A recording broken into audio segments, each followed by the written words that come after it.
और चलिए बुलेटिन की शुरुआत करेंगे देहरादून से, जहां सीएम पुष्कर सिंह धामी ने गांव से ग्लोबल तक होम स्टे संवाद किया। आपको बता दें कि कार्यक्रम की जब शुरुआत हुई तो सीएम पुष्कर सिंह धामी वहां पर मौजूद रहे। कार्यक्रम में प्रदेश के पर्यटन मंत्री सतपाल महाराज भी मौजूद रहे। कार्यक्रम में मुख्यमंत्री ने प्रदेश के सभी जिलों से आए होम स्टे संचालकों के साथ संवाद कर उनके सुझाव लिए हैं। मुख्यमंत्री ने कहा कि सरकार प्रदेश में होम स्टे को बढ़ावा देने की दिशा में तेजी से काम कर रही है। सीएम ने साथ ही कहा कि इस योजना के माध्यम से प्रदेश में न सिर्फ पर्यटन को नई पहचान मिल रही है, बल्कि दूरस्थ क्षेत्रों में रहने वाले लोगों के लिए आजीविका के नए साधन भी विकसित हो रहे हैं।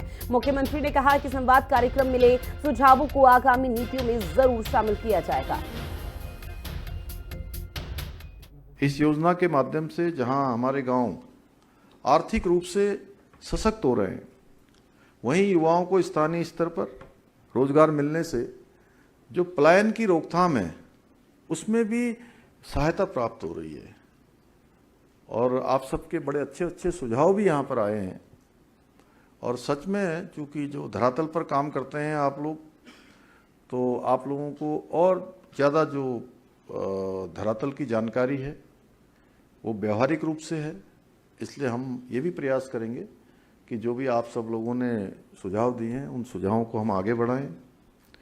आज हमारे होम स्टे न केवल विदेशी पर्यटकों को आकर्षित कर रहे हैं, बल्कि उत्तराखंड की समृद्ध संस्कृति, खान पान, लोकगीत, हस्तशिल्प, प्राकृतिक जीवन शैली को वैश्विक स्तर पर भी एक नई पहचान दिलाने का कार्य कर रहे हैं। मेरा मानना है कि जब कोई पर्यटक पहली बार किसी पहाड़ी गांव में आए तो उसे वहां आत्मीयता, सादगी और अपनापन महसूस हो। वहीं देहरादून में एफआरआई में केंद्रीय वस्त्र मंत्री गिरिराज सिंह की अध्यक्षता में एक बड़ी बैठक हुई, जहां बैठक में प्रदेश के कृषि एवं ग्राम्य विकास मंत्री गणेश जोशी बैठक में शामिल हुए। आपको बता दें कि बैठक में एफआरआई के वैज्ञानिकों से बांस की प्रजातियों से प्राकृतिक धागा तैयार करने और उत्तराखंड में बांस की खेती को बढ़ावा देने और किसानों को इससे जोड़ने के लिए नीति निर्माण की संभावनाओं पर फोकस किया गया। केंद्रीय मंत्री ने कृषि विज्ञान केंद्रों के सहयोग से मदार जैसे बहुयोगी वृक्षों पर भी शोध को बढ़ावा देने का सुझाव दिया है। इस दौरान प्रदेश के कृषि मंत्री गणेश जोशी ने केंद्रीय मंत्री से रेशम उत्पादक किसानों से मिलने का अनुरोध किया, जिसे स्वीकार करते हुए गिरिराज सिंह ने भविष्य में इसके लिए कार्यक्रम निर्धारित करने का आश्वासन दिया है।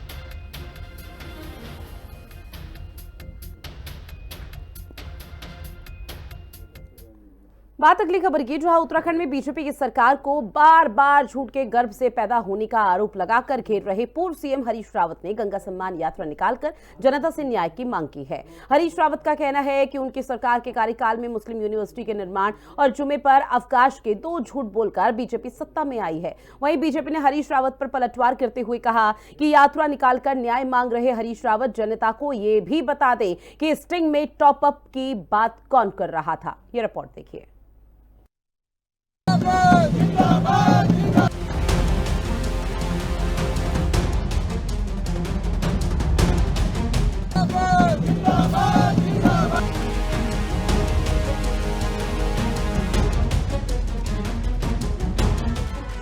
हरदा की गंगा सम्मान यात्रा पर बीजेपी का तंज। जनता को पहले बताएं किसका हुआ था स्टिंग। हरीश रावत बोले झूठ बोल बीजेपी ने हथियाई सत्ता। बीजेपी बोली टॉपअप का सच जानना चाह रही जनता। उत्तराखंड के पूर्व सीएम हरीश रावत लगातार बीजेपी पर झूठ बोलकर सत्ता में काबिज होने के आरोप लगाते रहे हैं और इस मुद्दे को लेकर हरीश रावत ने मुखवा से हरिद्वार तक गंगा सम्मान यात्रा निकालकर न्याय मांगा है।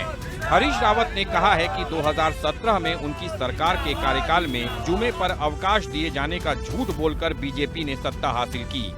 हरदा का कहना है कि 2022 के चुनाव में भी बीजेपी ने कांग्रेस के सत्ता में आने पर मुस्लिम यूनिवर्सिटी के निर्माण का झूठ बोलकर सत्ता हथियाई।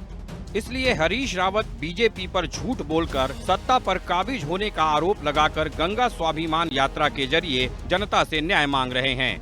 वहीं हरीश रावत की यात्रा पर बीजेपी ने करारा प्रहार किया है। बीजेपी विधायक विनोद चमोली ने कहा है कि हरीश रावत बार बार कहते हैं कि कांग्रेस झूठ का शिकार हो गई, फिर वो जनता को ये भी बताएं कि आखिर कौन था वो व्यक्ति जिसका स्टिंग हुआ था, किसने कहा था कि मैं टॉपअप कर दूंगा, मेरी सरकार बचा लो। बीजेपी विधायक ने कहा कि दरअसल हरीश रावत की यात्रा उनके बच्चों के राजनीतिक भविष्य को बल देने की यात्रा है, लेकिन जनता सब जानती है और वो हरीश रावत की यात्रा को मनोरंजन के रूप में लेती है। भाजपा ने 2017 में भी एक झूठ बोला, मुस्लिम के कांग्रेस ने जुम्मे की नमाज की छुट्टी कर दी, मतलब शुक्रवार को जिस तरीके से रविवार को छुट्टी होती है उस तरीके से शुक्रवार को छुट्टी कर दी। भाई पूरे उत्तराखंड में कहीं हुई, किसी कार्यालय में छुट्टी हुई? कोई गजट नोटिफिकेशन दिखाओ ना।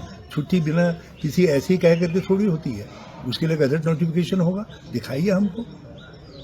यदि दिखाएंगे तो हम नाक रगड़ करके क्षमा मांगेंगे और राजनीति छोड़ देंगे, लेकिन तुम एक झूठ पैदा कर रहे हो, क्या कोई उसका प्रमाण तुम नहीं दे रहे हो? 2022 के अंदर फिर एक नया झूठ बोला, कह दिया कि मुस्लिम कांग्रेस ने कहा है कि हम सत्ता में आएंगे, मुस्लिम यूनिवर्सिटी बनाएंगे, और बाद में उसको हरीश रावत के साथ जोड़ दिया। कहते हैं कि कांग्रेस झूठ का शिकार हुई है। वो झूठ कौन था?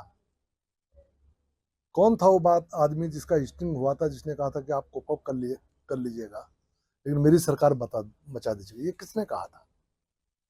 कौन था वो व्यक्ति जो अपने बच्चों के लिए कांग्रेस को प्लेसमेंट एजेंसी बना के बैठा हुआ है, जो अपने बच्चों का प्लेसमेंट ढूंढ रहा है, उसके लिए न्याय मांगने जा रहा है कि मेरे बच्चों को किस तरह से रास्ता मिल जाए, कांग्रेस को मिले ना मिले?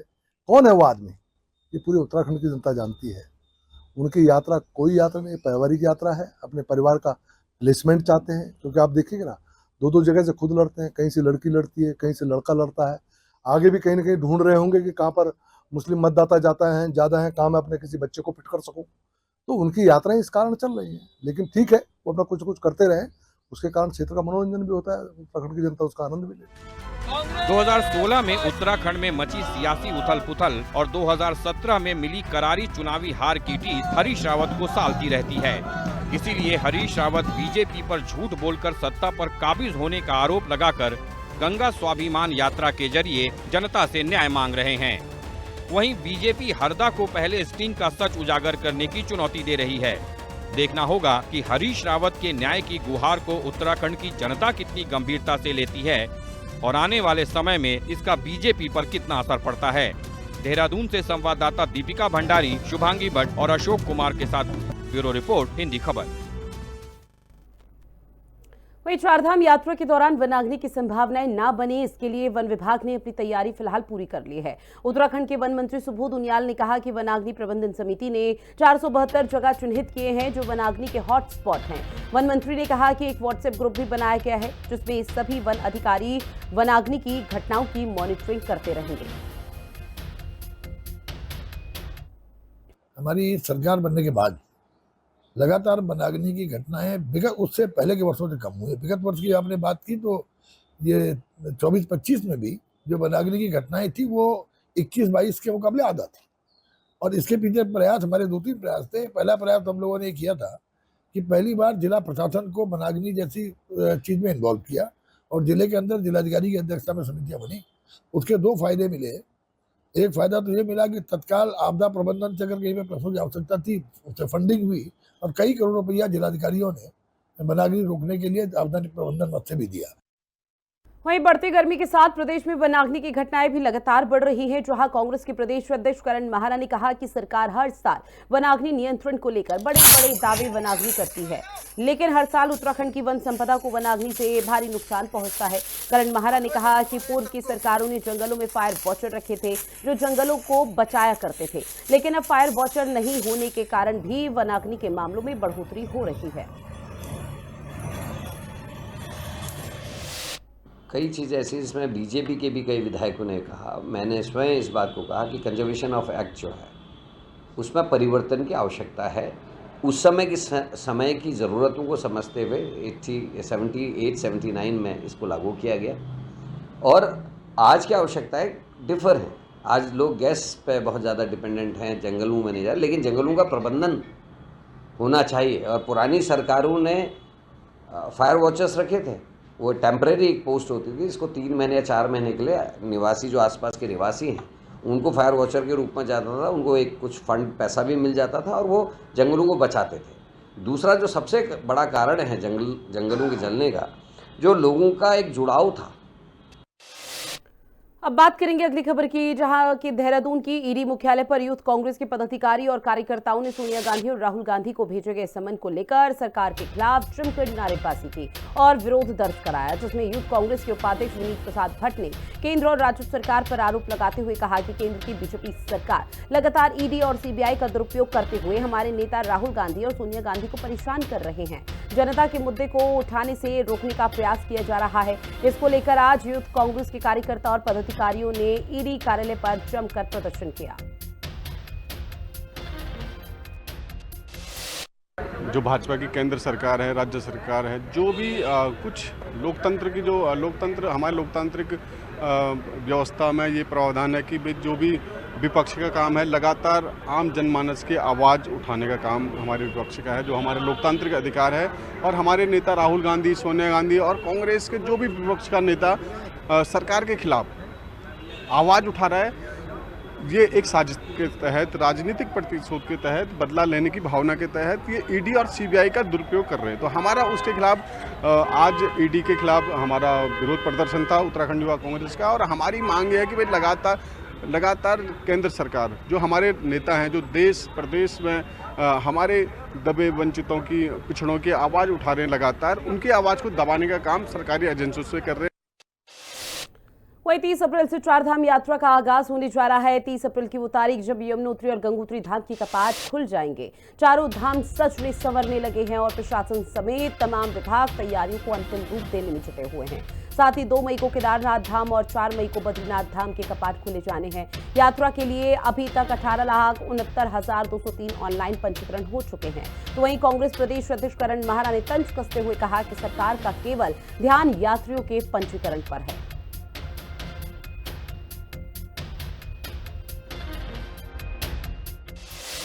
3-4 महीने की मेहनत के बाद हमारे पूरे परिषद के लोगों का 12 महीने का राशन इससे चलता है, बच्चों की फीस इससे जाती है।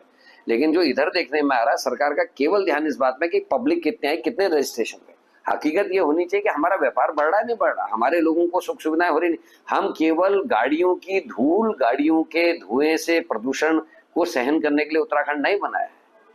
हमारे यहाँ लोग आए और तारीफ करते हुए जाए कि बड़ा अच्छा इंतजाम थे, अच्छा लगता। पुरानी सरकारों ने बहुत सोच समझ के 10 दिन का एक वो बनाया था कि कम से कम 10 दिन में यात्रा 4 जगहों की होनी चाहिए, लेकिन ऐसा इन्होंने खत्म कर दिया। अब सुबह आदमी दूसरे राज्य से चल रहा है, शाम को दर्शन कर रहा है और रातों रात चल के अपने राज्य में वापस चले जा रहा है। उत्तराखंड के होटलियर्स को, होम स्टेज को, रेस्टोरेंट वालों को, गाड़ी वालों को कहाँ कुछ मिल रहा है। हम केवल और केवल जाम झेल रहे हैं, हम केवल और केवल प्रदूषण झेल रहे हैं। कांग्रेस के प्रदेश अध्यक्ष करण माहरा के बयान को लेकर बीजेपी विधायक ने कड़ा पलटवार किया है। गौरतलब है कि कांग्रेस के प्रदेश अध्यक्ष ने बीजेपी सरकार पर 4 धाम के नाम पर सिर्फ भीड़ जुटाने का ध्यान देना करार दिया था और कहा था कि व्यवस्थाओं के नाम पर सरकार से कुछ नहीं हो पा रहा, तो खाली भीड़ का आंकड़ा जुटाने में अपने पूरे तंत्र को लगा रखा है। अब ऐसे में बीजेपी के विधायक विनोद चमोली ने कहा कि कांग्रेस अभी से आने वाले श्रद्धालुओं के मन में भ्रम की स्थिति पैदा करने में लगी है, जबकि यात्रा अभी शुरू भी नहीं हुई।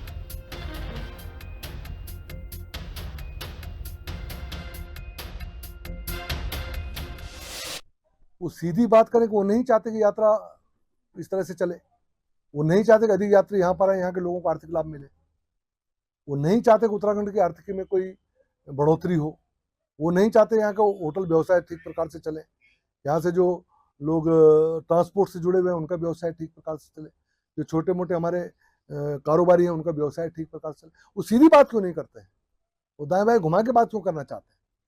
आपको पता है उत्तराखंड में पिछली बार हमने यात्रा व्यवस्थित करने के नाम पर लोगों का कितना बड़ा नुकसान हुआ है। आज उन्होंने पहले ऐसा वातावरण बनाना शुरू कर दिया ताकि यात्री यहाँ पर ना आए, क्योंकि बढ़ती हुई यात्रा से जिससे यात्रियों की संख्या बढ़ रही है तो उनको चिंता बढ़ रही है कि आखिर भाजपा सरकार में कैसे इस प्रकार से आर्थिकी बढ़ रही है लोगों की। अब बात करेंगे टिहरी की, जहां जिला अधिकारी मयूर दीक्षित ने 4 धाम यात्रा शुरू होने से पहले लोक निर्माण विभाग को सारे पैचवर्क के काम पूरे करने के निर्देश दिए हैं, जिससे यात्रा के दौरान किसी को भी कोई दिक्कत ना हो और श्रद्धालुओं की यात्रा सरल और सुगम हो सके। डीएम के निर्देश अनुसार घनसाली में लोक निर्माण विभाग ने उत्तरकाशी, लमगांव, घनसाली, तिलवाड़ा मोटर मार्ग पर केमुनखाल से लाटा के बीच पैचवर्क का कार्य पूरा किया है।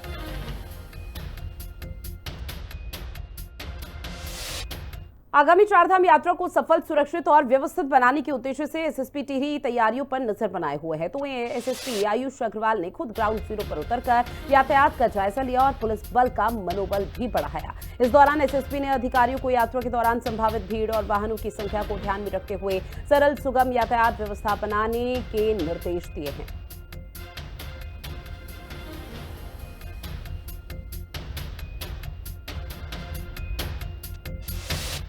बात अगली खबर की, जहां आपदा से निपटने के लिए उत्तराखंड आपदा प्रबंधन विभाग अगले 24 अप्रैल को तैयारी का जायजा लेगा। आपको बता दें कि इस बात की जानकारी विभाग के सचिव विनोद कुमार सुमन की तरफ से दी गई।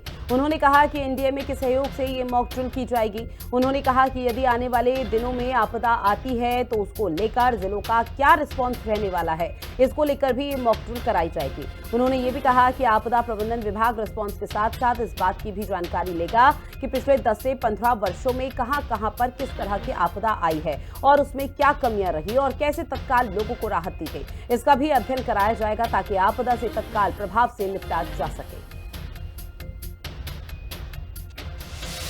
माननीय मुख्यमंत्री जी के निर्देश पर आपदा प्रबंधन विभाग लगातार कोशिश कर रहा है कि आपदा की स्थिति से निपटने के लिए किस तरह से तैयारी करें अपनी हम। इसी के क्रम में एक मॉक ड्रिल एनडीएमए के सहयोग से 24 अप्रैल को प्रस्तावित है। इस मॉक ड्रिल के माध्यम से हम जनपदों की तैयारियों का अपना जायजा लेंगे, देखेंगे, एक्सपर्ट के द्वारा लिया जाएगा इस तरह से। और कई तरह के जो आपदाएं आती हैं उसके लिए सीन क्रिएट किया जाएगा जनपदों में। फिर रिस्पांस देखा जाएगा जनपदों का कि सामान्य परिस्थिति में उनको बता के जब हम काम कर रहे हैं तो जनपदों का रिस्पांस किस तरह से रहता है।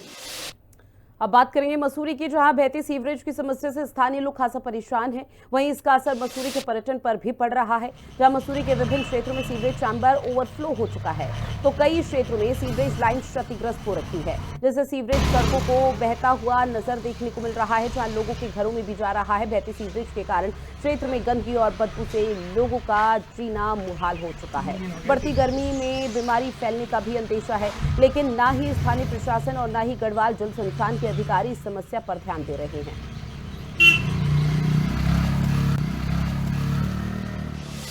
बहुत बड़ी लापरवाही है जल संस्थान की। और ये खाली ये किंगरेग से पिक्चरवाली वाली रोड जो यहाँ पर ये सीवर बह रहा है, ये खाली यहीं की बात नहीं है। ऐसे अनेक जगह जो जल संस्थान के जो अपने जो सीवर लाइन है वो लगातार ओवरफ्लो होती है। और मैं मानता हूँ कि जब बारिश होती है तब ज़्यादा ये ओवरफ्लो होती है। तो इसका मतलब ये है कि कहीं ना कहीं जो लोग हैं उन्होंने जो अपना जो रेन वाटर है उसको जो है सीवर से कनेक्ट कर रखा है, जिससे वो ओवरफ्लो होता है। लेकिन लगातार आप देख रहे होंगे 3 दिन से यहाँ पर ये सीवर बह रहा है, लेकिन संबंधित जो अधिकारी हैं उनको इसकी सूचना दी गई है, लेकिन 3 दिन से अभी भी आप देख रहे हैं कि यहाँ पर जो है सीवर बह रहा है। और ये सीवर रोड पर बह रहा है, नालियाँ बंद हैं तो वो रोड पर आ रहा है, लोगों को घर में जा रहा है। इससे इस गर्मी के सीज़न में ऐसी गंदगी होना और इस पर्यटक नगरी मसूरी में जहां इस समय आप देख रहे हैं कि मसूरी पैक है और जो टूरिस्ट आ रहा है वो क्या छवि मसूरी की लेके जाएगा। 24 घंटे सीवरेज बहता है। मेरा घर किंगरेग में है। मैं देखता हूँ कि एक दिन खुलता है, दूसरे दिन सीवरेज बहता है, बदबू फैलती है। और मॉर्निंग वॉक में जब हम पैदल चलते हैं तो गाड़ी के छींटे हमारे ऊपर पड़ते हैं। ऐसे ही इवनिंग वॉक में भी होता है। मैं रोज़ किंगरेग से और मेरा घर है वहाँ से मैं पिक्चर पास आर के बरा रोड पर घूमने आता हूँ। और 3-4 जगह तो जो है सड़क पे सीवरेज ना बहे, बदबू फैलती रहती है। 24 घंटे बदबू आती है। जैसे डायमंड ट्री होटल के बगल में, बसंत पैलेस के बगल में 24 घंटे बदबू चलती है। वहीं टिहरी के कलेक्ट्रेट सभागार में मुख्य विकास अधिकारी की अध्यक्षता में जनता दरबार का आयोजन किया गया, जिसमें कई अधिकारी मौजूद रहे। इस दौरान मुख्य विकास अधिकारी ने कहा कि 17 शिकायतें प्राप्त हुई है, जिनका निस्तारण कर दिया गया। वहीं सीडीओ ने बताया कि चारधाम यात्रा को देखते हुए ट्रैफिक सही ढंग से चले, यात्रियों को दिक्कत न हो, इसके भी निर्देश दिए गए।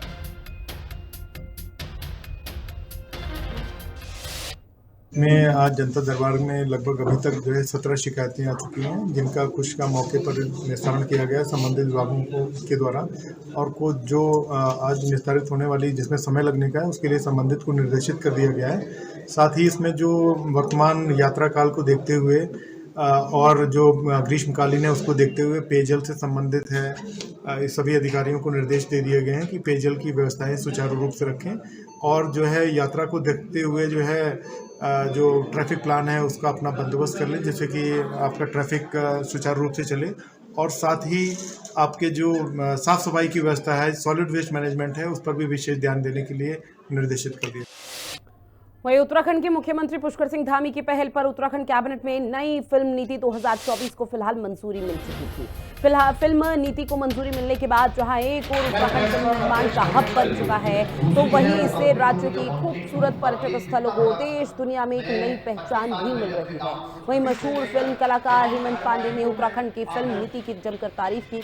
उन्होंने राज्य सरकार का धन्यवाद ज्ञापित किया और कहा कि सरकार की ओर से फिल्म शूटिंग के लिए सब्सिडी के कारण उत्तराखंड को एक नई पहचान मिली है। वहीं सूचना महानिदेशक और उत्तराखंड फिल्म विकास परिषद के मुख्य कार्यकारी अधिकारी बंशीधर तिवारी का भी कहना कि नई फिल्म नीति को लेकर फिल्मों के साथ ही वेब सीरीज निर्माताओं से भी अच्छा रिस्पांस मिल रहा है। प्रदेश की संस्कृति और डेस्टिनेशन को एक नई पहचान मिल रही है।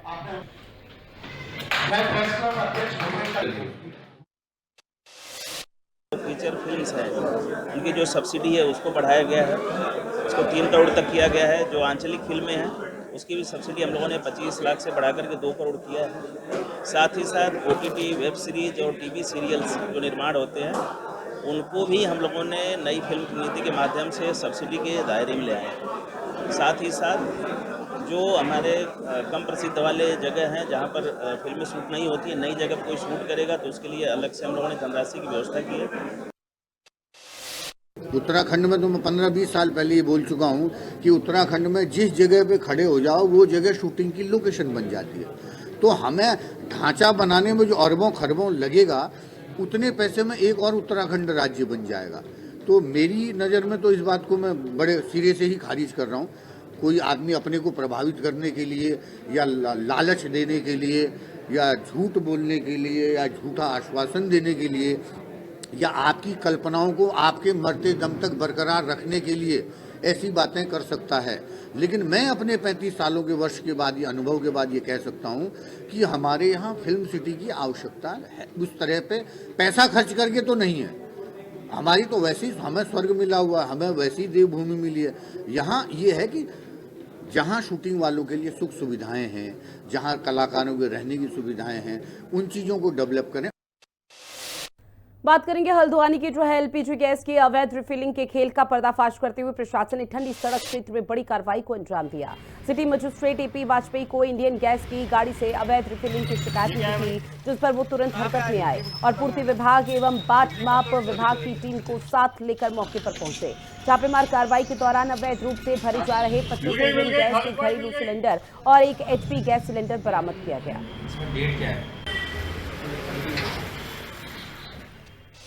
मिली थी ठंडी सड़क एरिया में इंडियन गैस एजेंसी का एक वाहन जो है उसमें जो सम्मिलित कर्मचारी हैं वो रिफिलिंग करते हुए पाए गए और उनके पास कुछ उपकरण इस तरह के मिले हैं जो रिफिलिंग में उपयोग होते हैं। साथ ही जो रिफिल वाउचर है या जो चालान है, इस तरह के उपकरण नहीं, ये चीज़ें नहीं पाई गई हैं। गाड़ी में फायर एक्सटिंग्विशर होना चाहिए, वो नहीं पाया गया है। निर्धारित यूनिफॉर्म में भी वो लोग नहीं थे। अभी हमने वेट एंड मेजरमेंट डिपार्टमेंट और सप्लाई डिपार्टमेंट संयुक्त रूप से वहाँ पर उनका परीक्षण करके आगे इसमें विधिक कार्रवाई उनके द्वारा की जाएगी। देहरादून में 19 अप्रैल को झारखंड के रहने वाले BSc एग्रीकल्चर के छात्र शशि शेखर को संदिग्ध परिस्थिति में सिर में गोली लग गई थी। अस्पताल में छात्र की मौत हो गई थी। इस पूरे मामले को लेकर पुलिस ने उसी के साथी दोस्त को गिरफ्तार भी किया। वहीं SSP अजय सिंह ने इस पूरे मामले को लेकर विस्तार से जानकारी दी। SSP ने बताया कि मृतक के पास मौजूद पिस्टल को वो अपने दोस्त को दिखा रहा था। दोस्त से गलती से पिस्टल का ट्रिगर दब गया और अचानक चली गोली सीधे मृतक शशि शेखर के सिर पर लग गई, जिसके कारण उसकी मौत हो गई। एक युवक है जो स्टूडेंट है और इसको उसके सर पे कटपट्टी पे गोली लगी है और जब प्राथमिक जांच की गई तो वहाँ पर उसके दोस्त द्वारा बताया गया कि जो वेपन था, इलीगल वेपन था, उसको चेक करने के दौरान उसके द्वारा फायर जो इंजर्ड था उसके द्वारा उसमें लग गई उसके कन्वर्टिव गोली, जिससे वो घायल हो गया। चूँकि मामला गंभीर था, तत्काल उसको अस्पताल लेके आया गया, क्योंकि उस समय जो युवक था गंभीर स्थिति में था और कोई उसमें साक्ष्य ऐसे नहीं मिल पाए, ना पूछताछ में मिल पाए। बट जब मामले की विस्तृत जांच की गई तो उसमें पाया गया उसका दोस्त जो उसके साथ बहुत पुराना दोस्त था और जो उसका सहपाठी भी था, उसके द्वारा जब इस चीज़ की स्वीकारोक्ति की गई कि वह उस जो इल्लीगल वेपन था उसको चेक कर रहा था और गलती से एक राउंड उसके अंदर फँस गया और जो खेल खेल में इस तरह से उसके द्वारा जो है फायर हुआ, जिससे गोली इसको लग गई थी। और चलिए बुलेटिन में इतना ही। आप बने रहिएगा हिंदी खबर के साथ। नमस्कार।